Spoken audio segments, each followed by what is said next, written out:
First century Greek philosopher Epictetus once said, "It is our attitude toward events, not events themselves, which we can control. Nothing is by its own nature calamitous." Hello, talking tacticians.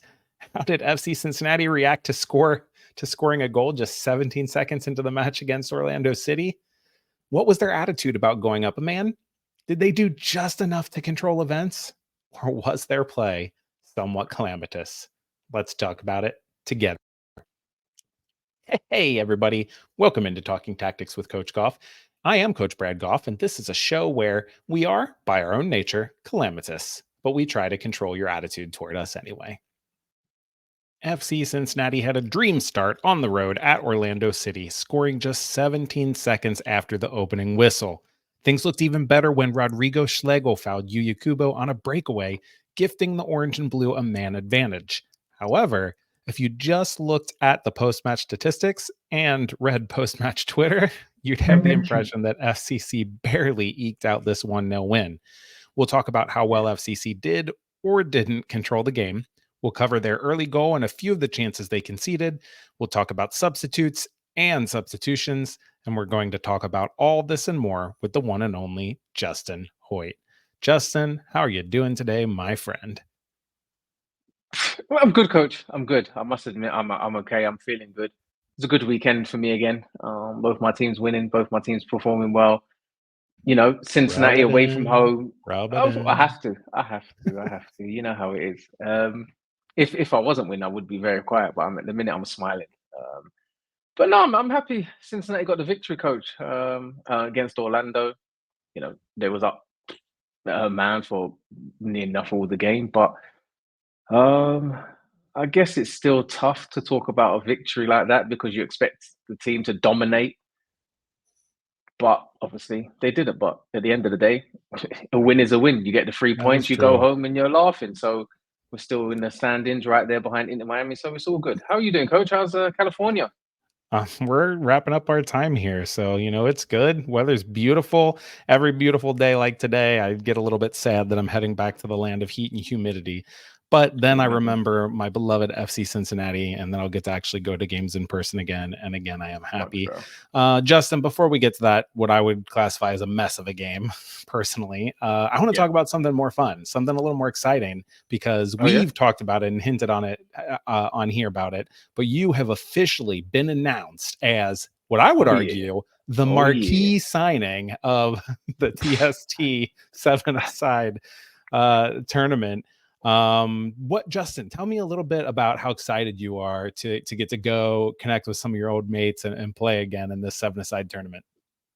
No, I mean, I'm over the moon, even just to be asked to be part of it. I watched it last season and, I was emailing people to see if I can get involved. And when I got the call from the guys at Cincinnati to say, do you want to be a part of it?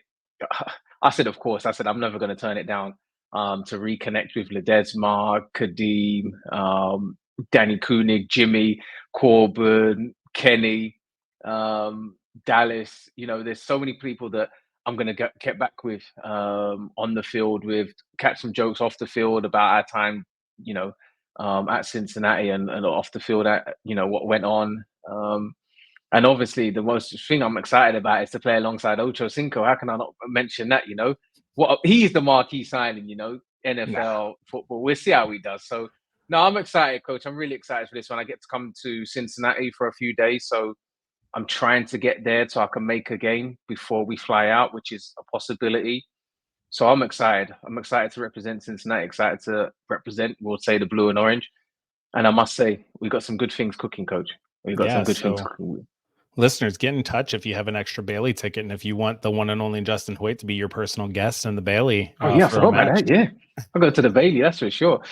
Justin, you named a lot of players there, a lot of players that I think FC Cincinnati fans have some really good memories about.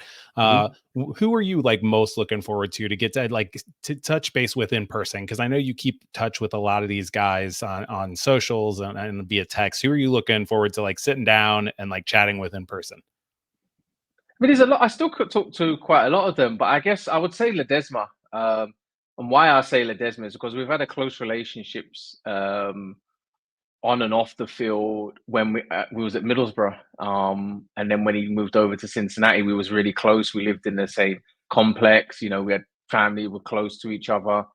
We were roommates for a long time, for his whole time there. When I was at Middlesbrough, his whole time there, I was at Cincinnati, during the USL and MLS. So I feel we got a great connection, a great relationship on the field. We connected really well, and it'll be great to reconnect to him, sit down and discuss things. And you know, that's one person I'm probably happy to see again and really want to get to talk to. But some of the others I talk to quite a lot, which is nice. But especially Ledesma, he's probably the main one I want to, you know, Yep. be close with again. Yeah, that's I hear my that. I boy. hear that. I think a lot I of got FC part. Cincinnati fans would put Manu top of the list of guys that we would love to, sit down and have a chat with too. So I get that. Well, Justin, we have dragged our feet enough, so it looks like we need to talk about Yeah, this let's do it. match. As you all know, this episode is sponsored by Apollo Home. Give them a call if you have any HVAC, plumbing, or electrical needs. And while you're doing that, and while you have your phone out, please head on over to Twitter or Instagram and give us a follow. I am at FC Cincinnati Talk. And as always, you can drop us a note at Cincinnati Soccer Talk or in the electronic mail slots, feedback at CincinnatiSoccerTalk.com. Let's hit the film room. All right, Justin, let's get right to it. First and foremost, I don't even know where to put the goal into the rundown because it was so out of character for the whole game. So I just want to talk That's what I about the was goal thinking. right off the bat, We have to. just like FC I was even Cincinnati shocked scored. by it. Me too. 17 seconds in, I was buzzing. I was thinking this is going to be a rout. FC Cincinnati are going to come down and just stomp Orlando. Or Lucho took the kickoff, passed it back to Matt Miazga. He cycled it to the right. And then nothing fancy. Yedlin just looks up, spots Lucho running off the shoulder of the midfield, Wilder Cartagena, and drops a dime in there. We've seen Yedlin do this on a couple occasions now, hit these really long, nice passes. Lucho cuts Cartagena and leaves him sliding by, sidesteps the recovering Janssen, and then finishes at the near post. Justin, first thing I want to know about before, if you want to break down some of this goal, fine, but I want to know kind of from an Orlando City standpoint, what would it do to them to be scored on so early? What's it like to be scored on that early in the game? Has that ever happened to you? I'm not sure. I hope it's not. If I look back, probably, but I don't think it has. But no, it really knocks you back. It knocks everything. Your game plan, I feel, goes completely out the window. Why now? Is because you've conceded the goal so early on. Now you're chasing the game, thinking, right, how are we going to get back into it? Now Cincinnati are going to play a different way. Now you have to play a different way. And I just feel it was a good little movement, I would say, by Cincinnati, by Baird coming short and Lucho realizing the space in behind. But as an Orlando player, you must have thought that's a real sucker blow. That Yeah, and what about from an FC Cincinnati standpoint? Because you amazing. have been parts of teams that have scored that Yeah, early. You were on a team where Alan Cruz scored in the opening yeah. seconds of a match. Does that pump you up and make you feel like you're gonna go out and crush somebody, or does that make you feel like, oh, this game's gonna be easy? What is it mentally like to score that early? Is it just kind of like you're like, I don't know what to do with my hands now? Now you're kind of like, yeah, coach, you just don't know what to do. You're like, okay, so we've scored so early. Now what do we do? Now, really, it's kind of like you scored early. We need to settle down. You know that the opposition are going to come all out because they have to. And then it's kind of like, right, our game plan is exactly what we set it out to be. It's just that we're one goal up, so we have to protect the lead. So we have to be a bit more cautious in our play. But when you score early, you're just over the moon. And probably as players, you're shocked yourself the way the goal went in and you scoring so early. You are shocked as a player, but you're just buzzing that you've scored straight away. I'll be honest with you, coach. I would have been jumping, thinking, okay, 1-0 up this early. But in the back of my mind, I'm thinking this could be a very long game because when you're one goal up after so long, naturally you rest a little bit and the other team are just relentless in their pressure and trying to get that goal back. But yeah, majority of the time you are buzzing that you get that goal. But I guess we saw what happened in this game. Exactly. And that's what we need to talk about next. So, Rupesh, Orange and Bluegrass, Mike Prentice, Scott Graham, Sand Soccer, a lot of others all gave some form of the question when I asked for questions of, FC Cincinnati's offense has looked pretty good for the past two matches, but was dreadful in this one. And outside of that early FCC goals, FCC goal, they just weren't good. Even when they were even strength, they weren't good when they went up a man. These people all want us to talk about why. And what did Orlando City do to make things so difficult on FC Cincinnati? So, Justin, I figured we'd kind of break this match into two sections.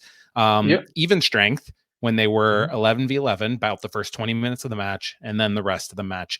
So let's talk about the first 20 minutes, because they scored 17 seconds in, but then for the next 20 minutes, even strength, they were not very good. Orlando had them on their heels. It's too simple to just say it was only down to effort, but it seemed after getting scored on early, Orlando came out and upped the intensity, and FC Cincinnati just seemed to wilt. There's a moment at the 4-minute and 30-second mark where Orlando City has the first corner of the match, and they swing a ball in, and Wilter Cartagena kind of gives Yedlin a little push and then moves towards the ball. And DeAndre just kind of like reaches a foot out, doesn't really go after the ball. And it results in Cartagena directing the ball on frame, comes off the crossbar, nearly equalizes that soon. And that's just one example. There were several others where FC Cincinnati is trying to build out of the back against the Orlando press, and they would hit like a decent long ball right at a player, but an Orlando City defender would just step in front and intercept intercept the pass easily, or if it's not intercepted, just step in front and head it back into the mix or head it back. Only 3 FCC players, Justin, won more than half of their ground duels: Miazga, Lucho, and Obi. So that means, a ground duel is any 50-50 ball on the ground. It might be a heavy touch that puts players into like a challenge. It could be a player trying to shield, but anytime 2 players are competing over the same ball and neither has clear control, that means 7 out of 10 outfield players for FCC came out second best whenever they were in such a challenge. And that is a recipe for failure, especially playing up a man, and you need to be aggressor. Justin, should we read anything into this? Is this like something systemically wrong with FC Cincinnati in terms of being able to meet this sort of effort? Is this Orlando City just being really good at being the aggressor and winning those types of challenges anyway? Did you see anything in the game that makes you think like, man, FC Cincinnati didn't raise their play like Orlando City did, and here's why? I'll be honest, I feel Orlando had to raise their game after going 1-0 down so early. That the coach is going to be onto as players, right? We have to be even more up for this game than we did at the start, because you've conceded the goal so early. So naturally, in your mind, you're thinking, if we aren't putting an extra, I would say an extra 50% than what we're putting in already. Okay, it's 100%, but you've got to put an extra 50%. That it could easily switch from 1-2-3 to 3-0 up within the first 20 minutes. So that's why I feel they kind of changed their tempo and changed the way they're playing, was a bit more aggressive, to be like, right, we're not going to roll over here, because I've seen in games, in Orlando's games, where they've been 3-4 goals down and they've conceded a lot of goals. And I feel watching them in previous games, they are an aggressive team. They like the physical battle. Did they overpower Cincinnati in a lot of areas? I feel they did, but that is just because I felt that they had that bit more desire to get a goal back, where Cincinnati was kind of like, okay, we're 1-0 up. We're kind of comfortable. Let's see what you've got, rather than being, no, we're 1-0 up. Let's show that why we're 1-0 up. Let's hold on to this lead. We're going to match you physically, and now we'll try and dominate you by scoring another goal. I just felt that Orlando overpowered the team. Yeah, and I think a huge part of that overpowering was on the outside of the field. We talked about how FC Cincinnati relies on their wingbacks so often for ball progression. And to me, the Orlando City wings and outside backs just ate the FCC wingbacks alive. The first touch for Luca Orashano after the goal, he tries to touch it inside and is just immediately nudged off the ball by Ivan Angulo, just like bumped, and just takes the ball from him. The first touch after the goal for Yedlin, he tries to cut it inside, nearly loses it, plays a dangerous pass to Obi, who just does enough to nudge it back to Miles Robinson, who then just has to whack it clear because they're under pressure. And they continued to put the outside center backs for FCC under pressure by taking poor touches and then playing backwards with the Orlando City front players already rushing forward to press. So the outside center backs had to keep clearing the ball instead of keeping possession. I don't know if it was something planned or what, but in general, FCC looked like they were just kind of playing it more often. It was that Orlando City press and them lumping it long, even when they had time. There was a moment in the 11th minute where Roman has the ball, because it's cycled all the way back to him from midfield. So it's not like he's picked the ball up. They have really good clear possession here, and there's no pressure there. Orlando City starts moving their lines forwards, and instead of playing the ball short or trying to split lines, he hits a long ball towards Orishano. And then, as I mentioned before, Thoralson, the defender, just steps in front of Orishano and heads it right back. Justin, did you notice this like seeming to play long? Do you think it's something, did you think Orlando City played a particularly high line to start the game, or anything that indicates like, oh yes, we should play long balls more often? I don't know if it was because they scored so early on in that way, the long ball. They probably thought this might be a way of breaking Orlando down. Another way of where we've seen it, where when teams press Cincinnati, we've been telling the team to go a little bit longer.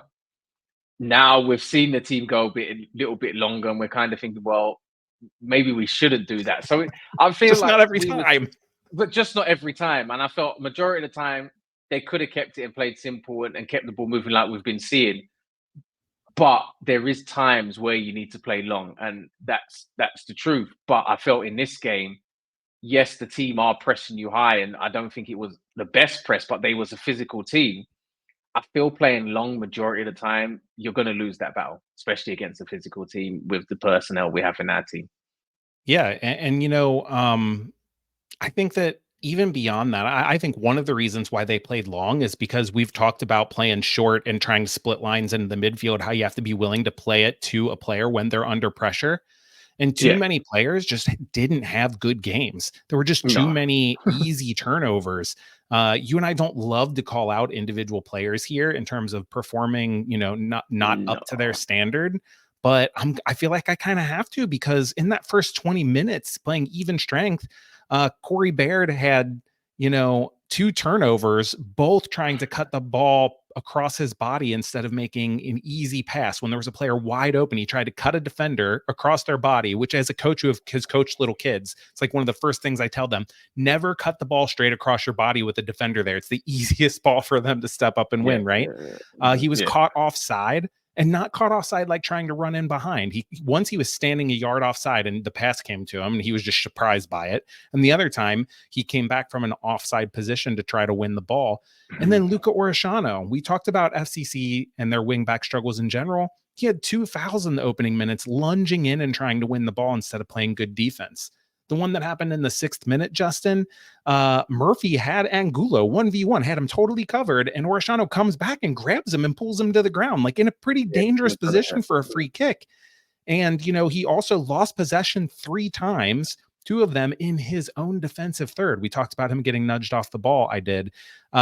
When you are playing in a game where you have scored, the opponent has raised their pressure, you need individual performers to step up and make plays.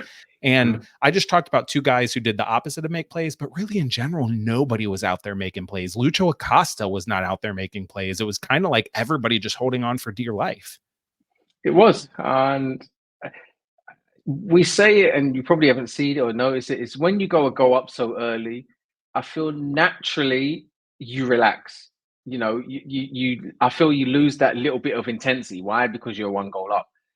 Whereas if you had that same intensity that you had at the start of the game and it was 0-0, I felt you would perform a lot better. But I must admit, coach, some players are allowed to have an off game, and we come away with a victory. If we didn't come away with a victory, then we will be highlighting the individual players a lot more. But I feel we still come away with a victory. Yes, players are allowed to have a bad game, but if we want to be a Supporter Shield winners or MLS Cup winners, I feel even in these situations, we need the players who aren't playing well, players around them, to step up and make sure they see the game out like they did. But I don't feel that it could happen on many more occasions, because I feel teams will punish the team. Talk about team players stepping up and doing enough to get the result. They did get the result.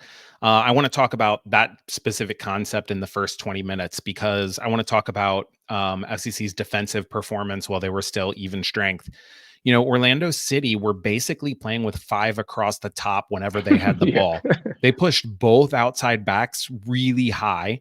Their wings pinched narrowly into the half space. Then they had McGuire at center forward, and their number 10, Ojeda, pushed high.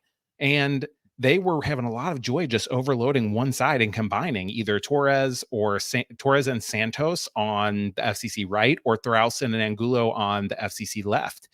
And as we've seen in the past, they were doing this, all those players high, and FC Cincinnati really didn't give up chances. They gave up 4 shots and some good chances. And so if you just remember, you're like, what are you talking about, coach? They gave up chances. Well, Justin, of those 4 shots, 3 were directly from a set piece, and 1 was in the immediate aftermath of a set piece. Yeah. So they didn't have anything dangerous other than I mentioned that Cartagena chance that was off a free kick. There's a moment in the 19th minute when Araujo hits a free kick into the wall and then gets the deflection. Then he crosses it again, and McGuire runs the near post, flicks it on, and Corey Baird kind of was matched up on Ivan Angulo. He fell asleep and let the Colombian nearly score at the back post. Free kicks, Justin. Actually, I want to bring up one more chance. This is later in the game. This is the 68th minute, but there's another really good chance off a free kick. It's floated to the back post, and Kevin Kelsey gets a little nudge from Torres and can't head it away. The ball falls to Cartagena at the top of the box, and he fires it in for what I thought was the equalizing goal. Luckily, Torres was slightly offside on the initial kick. The replay there showed Murphy leaving Cartagena as Cartagena stopped to wait for the second ball, and Murphy continued to collapse into the box on the first ball. And then the guy who I think was supposed to be patrolling the top of the box, Luca Orashano, was kind of ball watching. Justin, we've talked a lot about this team struggling on set pieces. Can you get a sense for why we've had 2 games now in a row where set pieces have been the primary way the opponent has created chances? In a way, it's great that the primary way now the teams are trying to score against us, we have to look at it is set plays. If we're saying that teams are breaking us down by good play or individual brilliance, then we're looking at the team saying, well, what are they doing wrong? How can the teams carve us apart and getting so many chances? But looking at it, set pieces, I feel that teams look at the lineup we have and feel like that's a real way that they can score. They can get one over the team if they can't, outplay the team or, another way of breaking the team down. Is it going to be a problem, coach? I remember we talking about it last episode. I'll be honest, I get shaky when it's set pieces. Just because I feel teams are getting more and more chances at set plays. And I'm worried. I'll be honest, I'm worried at set plays. Yeah. Everyone nervous, sweating. I am, coach. I'll be honest, I am, and I'm a fan. And if I was a player, I'd be nervous. But again, they didn't score. Yeah, so I think. But a little bit of it's luck. You had Cartagena hit the bar. You had Cartagena score, and he wasn't the one offside. It was the first ball that was offside, and being offside didn't help him there. So it's a little bit of good fortune too. The only problem we have now, coach, is if we start conceding from set plays, how is that now going to affect our team? How is that going to affect the morale of the team? Set plays, when it comes to a corner or a free kick, are we going to start at the team? I say we're part of the team as well. Is everyone going to start getting nervous? Are the players going to start getting nervous, thinking, oh gosh, we're going to concede here? That does creep in as players. That does creep in. I've been the player. It does creep in. What does help and build confidence is that you're not conceding from that, and you have players that are talking, saying, we're not going to concede from it. If we do, we're not going to let that happen again. This is what we're going to do to change that. I feel what we need to do is stop giving away corners and free kicks and silly fouls around the box. That's easy to say, but it's probably the hardest thing to do. But coach, FCC had like 20 fouls in this match, Justin. That's a lot. I mean, to be fair, normally the teams are fouling us more than we're fouling them, so that's a good sign. We're getting a bit more physical. I don't know. About this real quick. I think for you, coach, you're a coach. How would you see that now? Would you see that as a worrying time for you, or something you need to really drum into the team or look at as a manager and as a coach? Would you something you need to look at? Yeah, 100%, because the same reason you said, in some ways, it's like we're not getting broken down. They're not slicing through us. So I'm thinking this is the easy part to prevent, guys. This is just a focus issue. I mean, you see Miazga jawing and pushing on every single set piece. Yeah, he's going to You get sent see, off soon, coach. I know. You see players like just falling asleep. I talked about Corey Baird. I talked about Luca Orashano ball watching, like just falling asleep on the second ball. So this is a focus issue. So I'm saying, like, yeah, you know what? If this was a skill issue, I'd be like, we have to find a way to account for it because we're not good at it, but it's not. We have plenty of height. This is a focus issue. The team has got to do better there. But Justin, that's the first 20 minutes of the game. At the 1930 mark, Corey Baird turns the ball over, trying to flick it on for Kubo, but Kubo doesn't give up. He just keeps chasing the ball down to press. Their left back Santos plays a back pass to Schlegel, and Kubo bursts forward and is able to get the touch before Schlegel clears and just goes right by him. Then Schlegel slides and brings him down at the edge of the box when he's in on goal. Nothing was called at first, and I was like, are you kidding me? But VAR intervened. I was like, I didn't see that, Yeah. Justin, first of all, from an Orlando standpoint, again, what is Schlegel thinking there? As a coach, I'm thinking, I thought Kubo wasn't going to score. He was like having trouble dribbling. The ball was getting caught under his feet. I'm thinking he's not going to score this breakaway. But then Schlegel kind of bailed him out by fouling him there. What was he thinking? When I was watching, I was like, surely he's not going to foul him. He's just going to try, and Kubo looked like he was struggling. All you need to do is shuffle him back and try and sandwich him and get the ball. But when I saw him trying to lunge in on that tackle, I'm thinking, why even would you try that? If you're going to clip him here, you're going to get the foul. There is no need as a defender to even lunge to try and get that ball. Just try and get back and upset him. Just try and just get back. And that would have upset him more. Lunging at a player like that, the players must have been thinking, what on earth are you thinking? And probably when he looks at it, he's probably thinking, why on earth did I do that? But all in all, for Cincinnati, it's happy days. I was happy. I was like, whoa, you getting a red card, man. Yeah, and to Kubo's credit, he did that thing that he loves to do where he keeps that ball on his right foot to the last possible second and then shifts it to his left. So I think he kind of baited Schlegel into it a little bit. Yeah, he did, yeah. Or he was just trying to beat Gallese, the keeper, and didn't even know Schlegel was behind him. I don't know. But to his credit, he drew the foul. Then FCC was up a man. And Justin, let's take a break and then come back and talk about that second part of this match with FCC playing up Batman for 55 minutes and struggling to create much of anything. Beyond Exercise is a local physical therapy and fitness company that helps anyone get and stay active. They have helped players like Nick Hagland and Brandon Vasquez with their physical therapy and strength training needs during the offseason. Ask them about their ACL injury prevention screen, especially if you're a young player, but really for anyone. In fact, Nick and Brandon piloted that program, and it's really fantastic. Learn more at gobeyondexercise.com. I also want to let you know this episode is unofficially brought to you by the Push Mower Pills out of Elysian Brewing Company. This beer is crisp like a Pilsner, and as you might expect from the name, a bit grassy. Also has a nice floral quality and a slightly dank bitterness. It was decent. I gave it a 3.75 out of 5. If you want to talk to me about beer or soccer, get in touch with me on the socials at FC Cincinnati Talk. And if you have a question or a comment, you can always get at me there or send me a note to feedback@cincinnati-soccertalk.com. All right, Justin. So now we get to talk about the second part of the game. The next 55 minutes, when FCC is up a man, but looked like the second best team for what kind of felt like most of the time.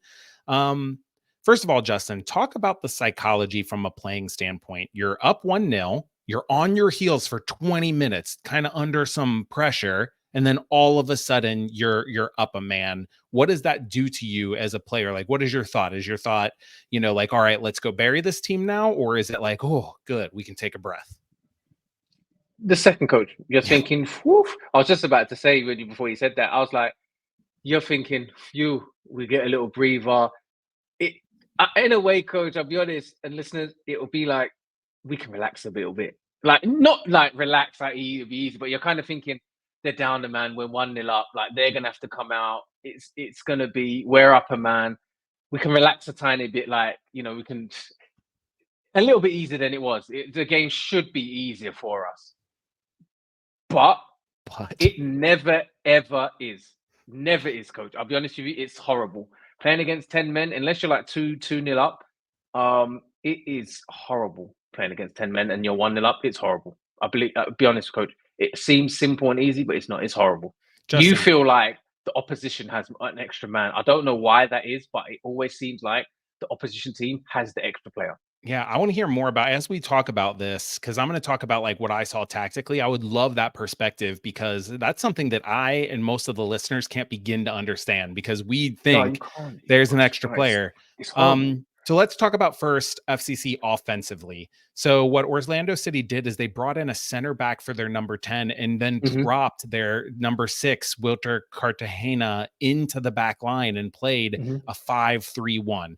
So defensively, they pinched their wings in that as part of that 3. So it was like a back line of 5 across the back, a midfield triangle almost of 3 with Araujo and the wingers, and then left McGuire up top as their number 9.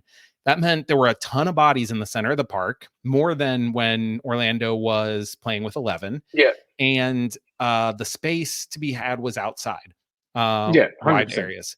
When SEC shifted the ball wide, the wing on that side would move over there to help.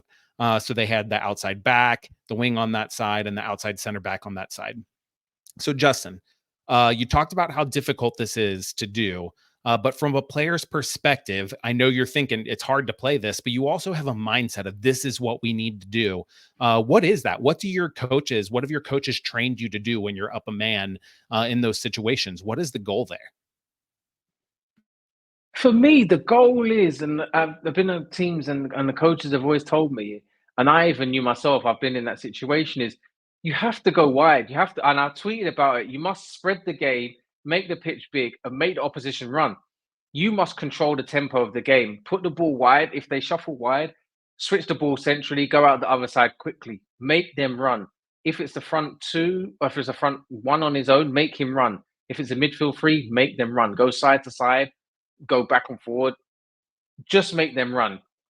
It After a while, the game will open up because they still have to come out and press you because they're a goal behind.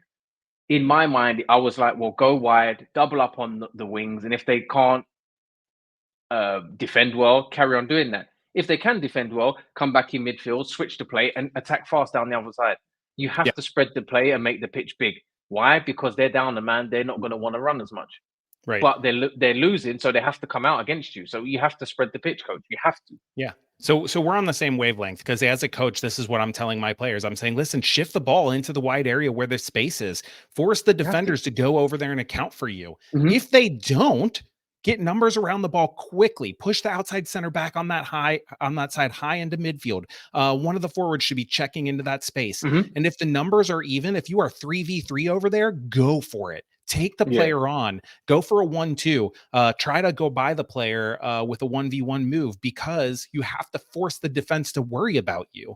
And as soon as you start to force them to worry about you, they start to shift an extra body there. Now you have even Yeah. more numbers. And you know what? Mhm. If you lose the ball, no big deal. They only have one high player. We'll have plenty of time to win the You ball can back. Let's press. Yeah. Yeah. press like Mhm. crazy, counter press, Mhm. get the ball back.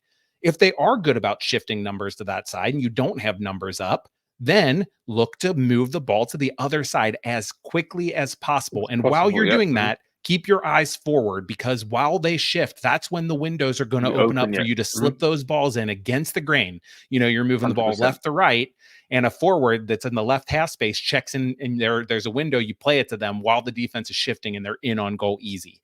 Mhm. So it's pretty simple. Shift the ball to one side, then shift it to the other side quickly, and keep your eyes forward. So we talked about what it's supposed to look like, but let's talk about what it did look like, Justin, because I found this really funny. My 7-year-old son, and he's not being cheeky. He was serious. He said, "Dad, are you watching this game in slow motion?" And I was Yeah. like, "No, buddy, Mhm. why would you say that?" And he said, "They're just all moving so slow." And I was Yeah. like, There "From the was no real mouths of tempo to babes, it. Justin." Mm. He seriously thought I was watching the replay in slow mo because the ball was moving so slow. And then with that, it's not even like they were taking care of the ball. There were so many simple turnovers. In the 27th minute, Buka dribbles forward, plays Obi straight ahead of him. Obi tries to pass to the right and just with the outside of his foot, just doesn't get it right, plays it right to an Orlando City player. In the 30th minute, Orishano receives right around the midfield line facing his own goal. is not aware of what's happening around him. Thorhausen just presses him from behind, nicks it easily. The 32nd minute, FCC has the ball easily with Miles Robinson on the right. He tries a weird diagonal pass to Lucho Acosta in the left half space, plays it right to an Orlando player. And the 41st minute, Miles tries to play a simple forward ball to Kubo, checking back, just doesn't get it right. And it goes all the way out for a goal kick. Justin, they were really sloppy after going up a man. Don't you? I mean, why? Yeah. Was it just a lack of focus? Was it what you talked about, that idea that the other team's going to be running and it feels like they have more bodies? Does your focus drop in that moment? I feel it does drop. I feel you're mentally you in your mind. I feel you relax in them situations when you're one up. I would say the best teams in the world, Cincinnati aren't there yet. The best teams in the world, if they've got a man up against someone, they're punishing you. I feel their mentality is different, right? We're man up, we're going for the kill. Whereas I feel Cincinnati relaxed on it. Let's relax. We'll slow the tempo. We'll play how we want to play. They have to come and get the ball off us. And I felt that built a bit of complacency. I would say complacency, but it was where they relaxed too much, and it looked like it was a training session. And I felt that crept in, and after one player, it was like a knock-on effect. It then fed into other players, and then for whatever reason, it made it harder than it actually should have been. When you're feeling that way, Justin, when you see that you've kind of taken a breath and the other team still hasn't scored, so you're kind of trying to get back into it, and then you go into the locker room. Is there anything the coach can do or say to snap you out of that? Because they came out in the second half exactly like they ended the first. And that shocked me, because I thought Noonan was going to, as they say in England, get the hair dryers out in the locker room. Because, but they came out and it seems like they were just as complacent as when they went into the room. Is there anything a coach can do to snap you out of that? No, I feel the only thing you can do is have a go at all of you, every single player, no matter who you are. The coach would have a go at you. And I feel that would wake you up. We don't know if it's Noonan's done that and have come out and thought, well, hold on a minute. Because I've been in a situation where we've been up a goal and they've had a man down, and the coach has gone in and literally hammered every single player. And we're like, well, hold on a minute. We're 1-0 up. We're comfortable in the game. They've not really had too many chances. So why are you going crazy? So in your mind, you're like, well, why is he going crazy? We're doing the right thing. We're winning. So what's this, what are you saying? So then I think your body relaxes and you're like, no, we need to be more intense. If we increase our intensity, I feel we'll dominate this game. When we get 2-3, now we can relax. At 1-0, you can't relax. I also feel, coach, not blaming Noonan, but I feel when you have a man down, for me personally, I would change the shape and put 2 central defenders and play basically 4 across the back. Why? Because you think about it, we don't need 3 defenders against 1 striker. Definitely. You have Robinson, who has the pace. Mountska's got the experience to be able to deal with it. I would have changed the shape. That's my personal opinion. I don't know you as a coach, but I would have changed it. And maybe that might have changed how we dominated this game, and might have changed, I don't know, the players' mentality in this game if we change the shape. I don't know. But is that a possibility?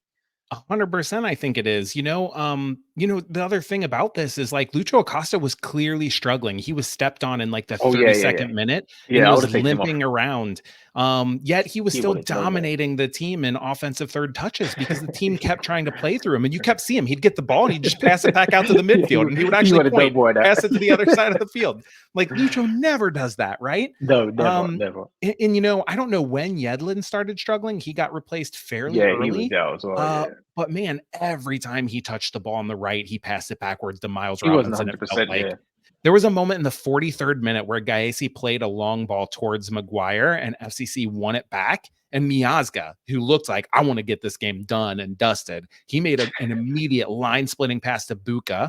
Buka has Kubo and Baird ahead of him. Instead, he cuts it back and plays Yedlin to his right. And then Yedlin has room on the right touchline to drive it forward, and he cuts it back and plays it to Miles. No, he wasn't 100%. He wasn't 100% good. Yeah, but it wasn't just him. The space was in the wide areas, but the wing backs were both pretty dreadful. And when they weren't dreadful, I don't mean like, I think Yedlin had like 97% passing. So he wasn't out there turning We the know. I ball mean, yeah, over. I know. I mean, yeah. I just mean they weren't going after it. And Orishano was 0 for 3 on dribbles. He was dispossessed That's 5 unlike him. times and only had 1 shot creating action. Yedlin was 0 for 2 on dribbles, only had 3 progressive passes. Like I said, every time back to Miles Robinson. And we'll talk about Brett Halsey when he came on in a bit. Not yet. Why couldn't FCC find a way to penetrate the Orlando defense? Was it just down to those 2 injuries and Luca Orishano having an off game? I mean, the center backs didn't step up and do it. Like, it was like pervasive throughout the whole team. Yeah, I just feel like I said, going up a goal earlier, like the team relaxed, and then it was kind of like a knock-on effect. You know, when you haven't got 100, let's say call it 100% Lucho, I feel it affected the team. It was like a virus. You know, Lucho wasn't 100%, so now the team's like, well, if he's not 100%, now where do we play? How are we going to attack?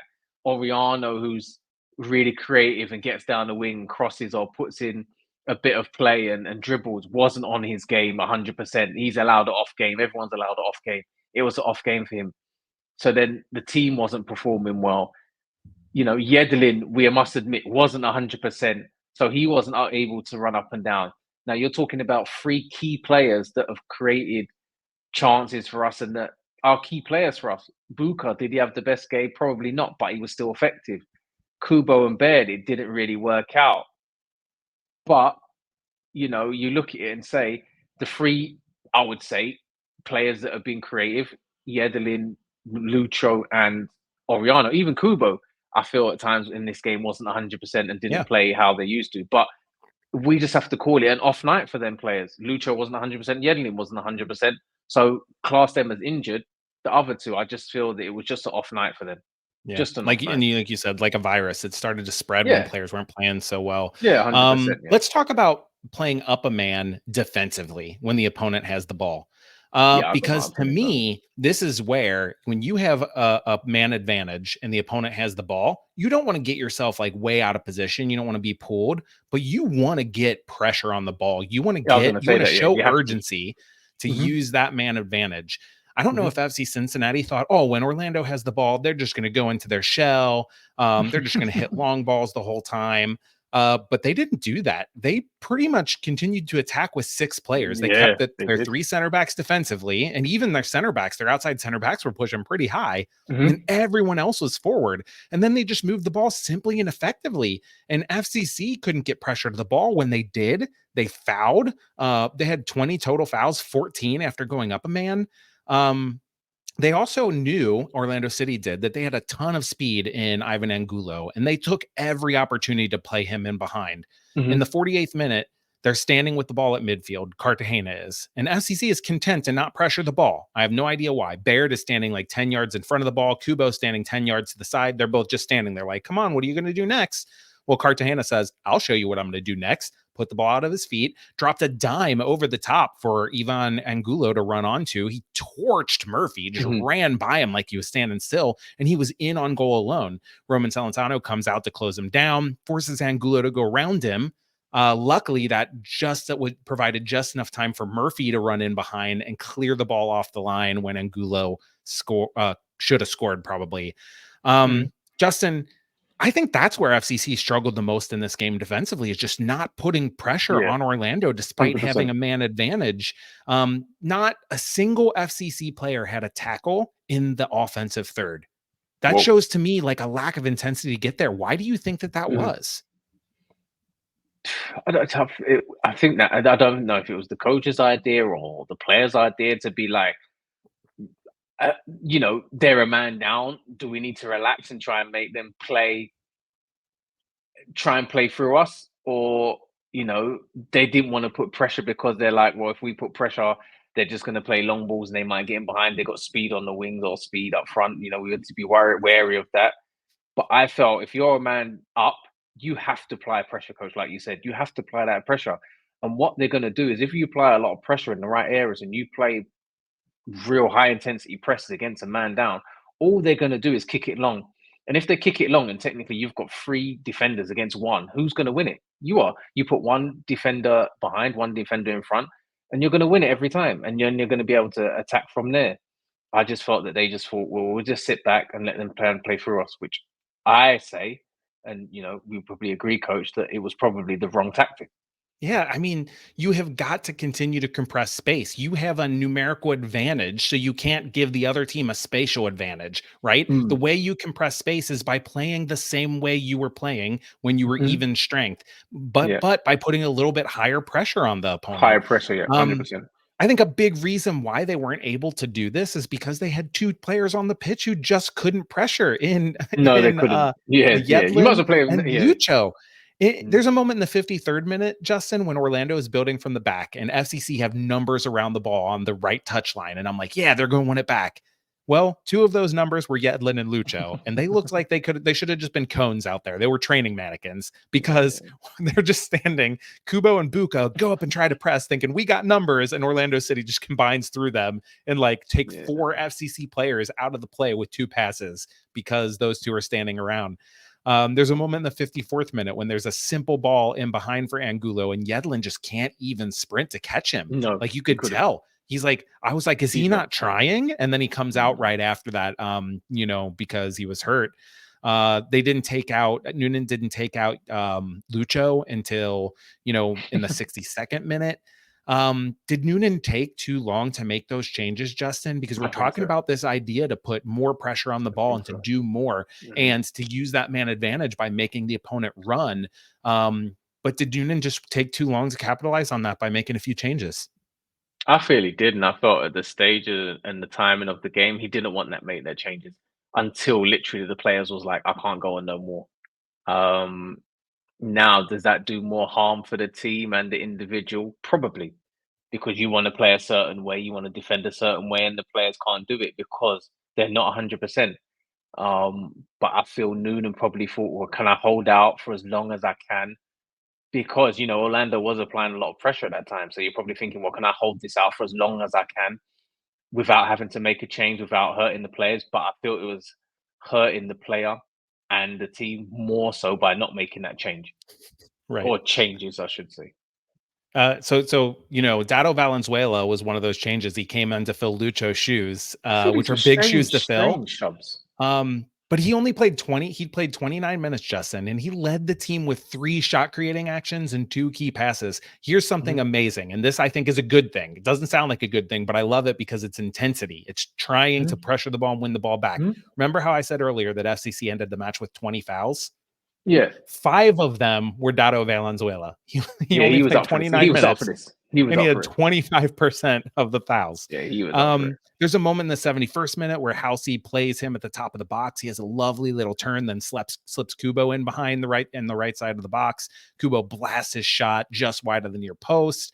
Dado Valenzuela looked good on set pieces. He swung a ball in shortly after coming on for Miazga, and Miazga has a free header, heads it straight down into the ground. First of all, Justin, what was your assessment of Dado Valenzuela's play in his 29 minutes? I like how he come on. I felt he was, I would say, effective. He done what he needed to do. It's hard coming on for a replacement for Lucho, but I felt he done showed himself well. You can see if we need another set piece take, if Lucho's not in there, he's someone who can take set pieces. He was aggressive on the press, and I feel that's what you needed when you had someone who couldn't do it to bring someone on like Venezuela who can do it. I said he was good. I say it's always so hard to judge how he does just because of the state of the game and the situation of the game. But I felt he done and showed himself quite well. And that state of the game, I think, is the thing that I want to impress upon the listeners because I thought he did really well too. I was super impressed with Dado Valenzuela. He also had a hat trick in an FCC2 game not too long ago. Hmm. So he is making those strides. So many people are saying he needs to play more. And I don't Yeah, disagree that he needs more it's minutes, hard. but Can you you though, got bro? to He's pump your Lucho. brakes and slow your roll a little bit. He does need to get more minutes. And I think more Hmm. minutes like this, where you get 20, 30 minutes to come on and make an impact. Will I help don't him. think Yeah. he's ready to be a starter yet. I don't think No. he's ready to be the first man off the bench in every match yet. But I do think one thing we talked about, you said change of shape to make the team play better. One thing Noonan could have done is he could have brought in Dado Valenzuela for one of those center backs and played like a 4 in the midfield, played Dado Valenzuela alongside Lucho, get a little more Hmm. creativity on, something like that. Hmm. He could have brought Dado Valenzuela on for a midfielder for Buka or Obi and say, hey, we Hmm. don't need that much defensive presence out there. Let's 100%. put a 10 on and play with a Hmm. single 6 and 2 10s. There Hmm. are lots that he could have done. And I think Dado came on and proved probably Noonan should have made that change earlier. Now we have to get to Brett Halsey. Have to talk about him. He got a I'm yellow card surprised in he his come on. first defensive action. Hmm. He came in for a challenge with Angulo, got his arm up into the Colombian's jaw, got a yellow. And then he ended up getting a second yellow in the 78th minute for really, really boneheaded play, kicking the Oh, ball silly. away Yeah. after a foul Mm. on that same Angulo. And then Justin, in between, he didn't play great. He struggled to win challenges. There was a moment when Kubo made a run up the line, and it was a simple ball, just straight up the line. He plays it out of bounds. In the post-game presser, Pat Noonan said, basically, Brett Halsey has been here before. He's not a kid. He's not a young player. Yeah, He yeah, should he's know been it better. before. Yeah, he knows. Yeah, of course. Yeah, as a teammate of Brett Halsey, he might not be a kid, not like a first-team regular. He's not a veteran either. What are you saying to him after a game like that? Came in, didn't play well, and also got the double yellow and the red card. Keep your head up. It happens in football. And in soccer, it's part and parcel of your. I, I call it development. I would say development because he's still not a first team regular. He still only gets games now and then, so I still feel like he's still developing in his own right.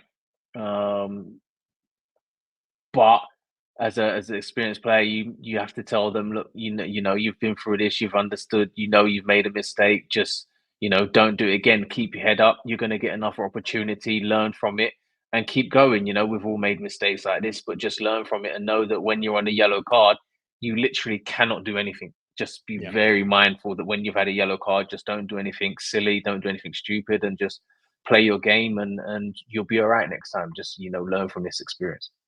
Yeah. Here's my next question. I wonder, we talked about Dado Valenzuela coming on and having 5 of the 20 fouls. Brett Halsey comes on and gets 2 yellow cards, one for his first defensive action, a pretty Yeah. aggressive tackle. And we talked about the whole team kind of not stepping up their game. So here's what I Mhm. imagine. I wonder if you think this could be true. Pat Got it. Noonan is telling his guys, you need more intensity. You need more intensity. He's getting increasingly frustrated. Yeah, Finally yeah, yeah. brings on those subs and they come out with their hair on fire. Like, I'm going to prove coach I should be playing more. And they're like, I'm going to crack some skulls and steal some souls. And they're out there diving into challenges. And then if that's the case, Justin, you give them just a little bit of a pass that, maybe they took it a little too far, but they did what the coach wanted in terms of lifting the intensity. No, I feel they did what the coach wanted and what the coach asked for, but a bit too far, especially on Halsey's point. But I guess the second one was a bit silly. So you can't say that it was an aggressive tackle. It was over. I don't know. Shouldn't have been done. He just shouldn't have done what he done.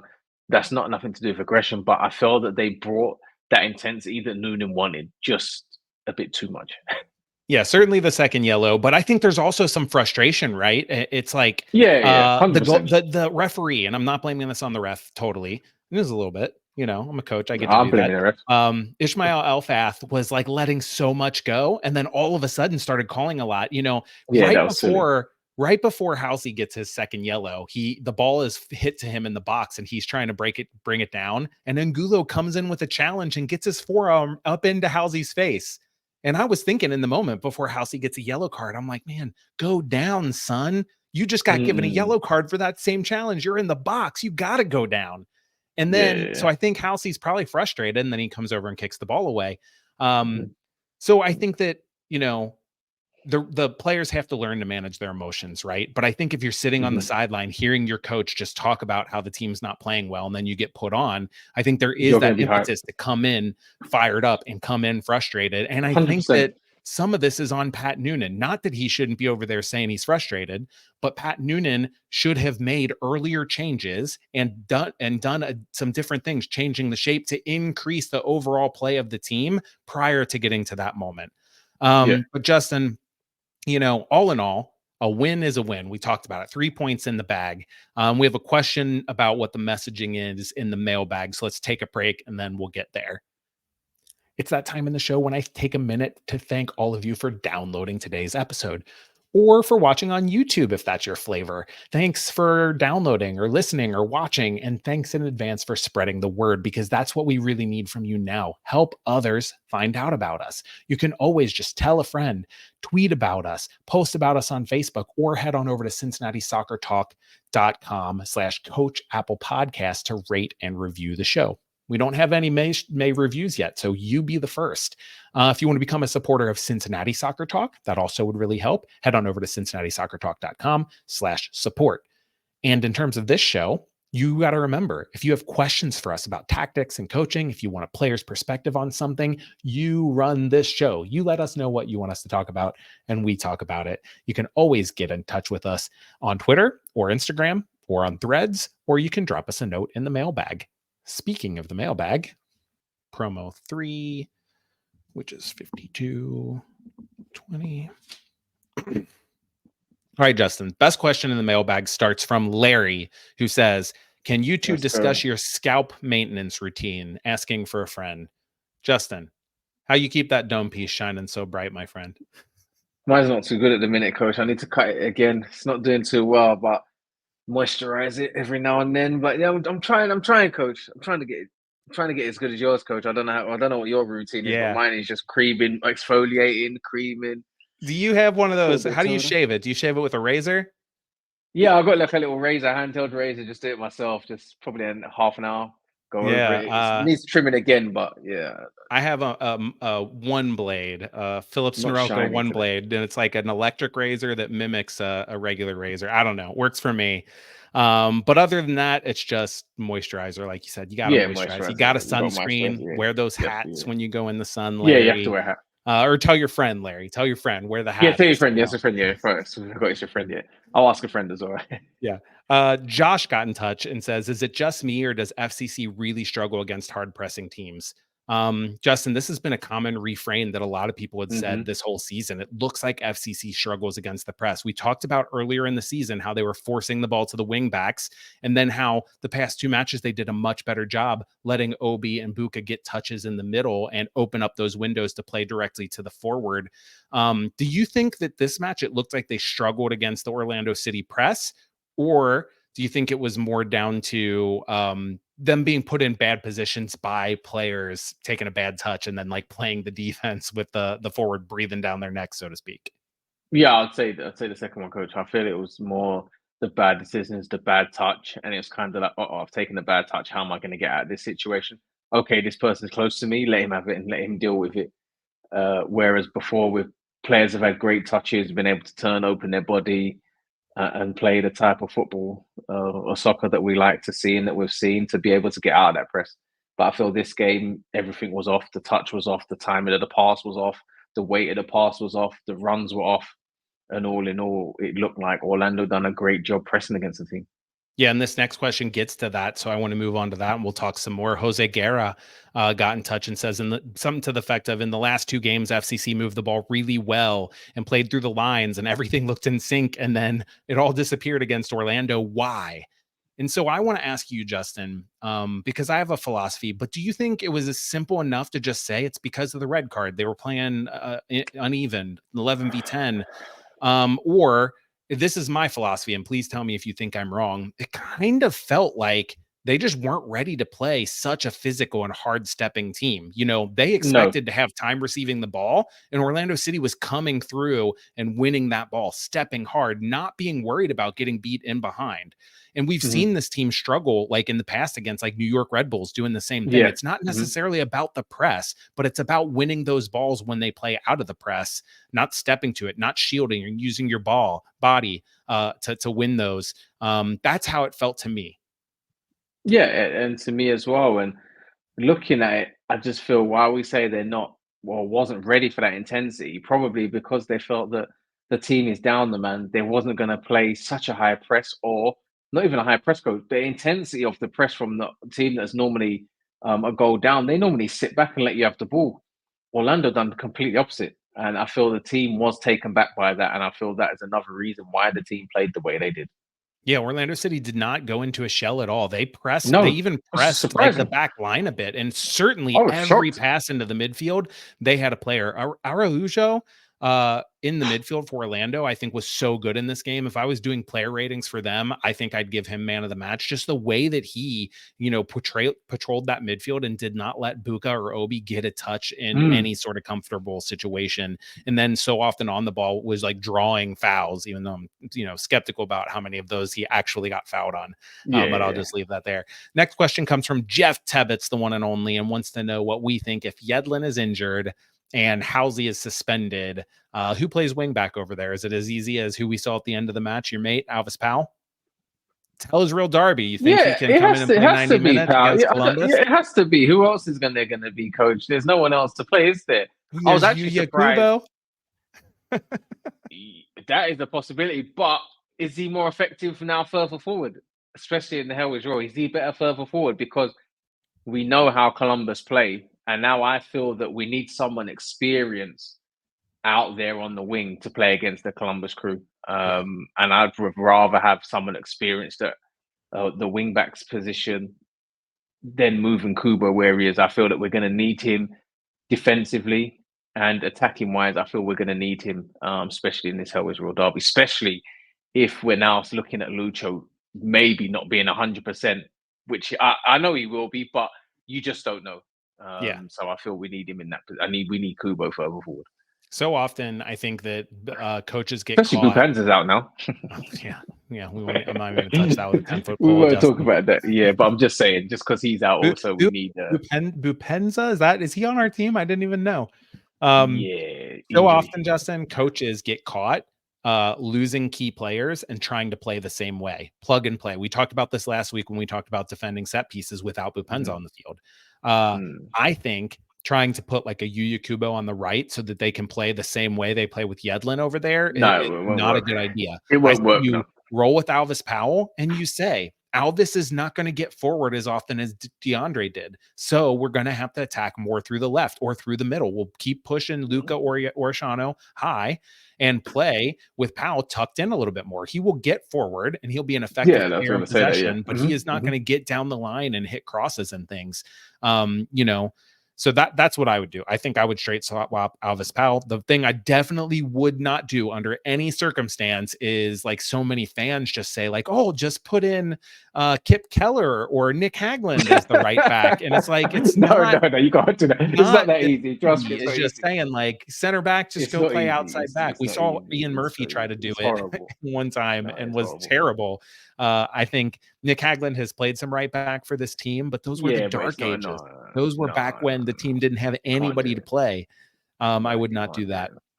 Justin, our last question comes from Garrett Griffith, friend of the show, who wants to know our perspective as a coach and a player.